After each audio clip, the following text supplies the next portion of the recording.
মঙ্গলবার বিকেলে রাজধানীর মোহাম্মদপুর শ্যামলী ক্লাব মাঠে অনুষ্ঠিত হয় Arafat Rahman Koko challenge cup cricket tournament 2025-এর ফাইনাল ম্যাচ। আরাফাত রহমান কোকো যুব ও ক্রীড়া সংসদের আয়োজনে ফাইনাল ম্যাচে প্রধান অতিথি হিসেবে উপস্থিত ছিলেন ঢাকা মহানগর বিএনপির যুগ্ম আহ্বায়ক হাজী মোহাম্মদ ইউসুফ। যুব সমাজকে এই অবৈধ সরকার, ভোট চোর সরকার সারা দেশে এই যুব সমাজকে মাঠ থেকে সরিয়ে প্রতিটা ক্রীড়া অঙ্গনকে দলীয়করণ করে ধ্বংস করেছে। সেখান থেকে আজকে আবার আমাদের ভারপ্রাপ্ত চেয়ারম্যানের নির্দেশে সেটি আবার পুনরায় আমরা যুব সমাজকে নেশাগ্রস্ত থেকে মাঠে ফিরিয়ে আনার চেষ্টা করছি এবং এই চেষ্টা অব্যাহত থাকবে। ইনশাল্লাহ আমরা সফল হব। বিশেষ অতিথি হিসেবে উপস্থিত ছিলেন ঢাকা মহানগর উত্তর বিএনপি সদস্য মোহাম্মদ আহমদ আলী, হাজী নাসিরউদ্দিন লিটন ও আদাবর থানা বিএনপির যুগ্ম আহ্বায়ক মনোয়ার হাসান জীবন।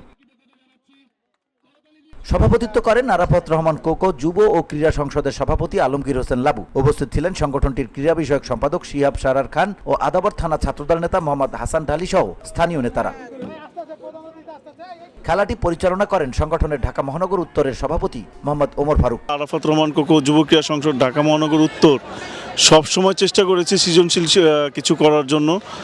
তার ধারাবাহিকতায় আমরা বিভিন্ন থানায় খেলা ছেড়েছি।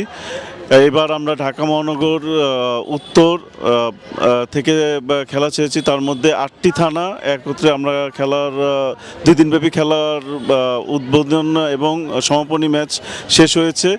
এখানে খুব সুন্দরভাবে পরিচালনার জন্য আমার দক্ষ ক্রীড়া সম্পাদক আপনার শাওন সাহেব আমাকে অনেক সহযোগিতা করেছে। আমার সম্পাদক আনোয়ারুল্লাহ সোহেল।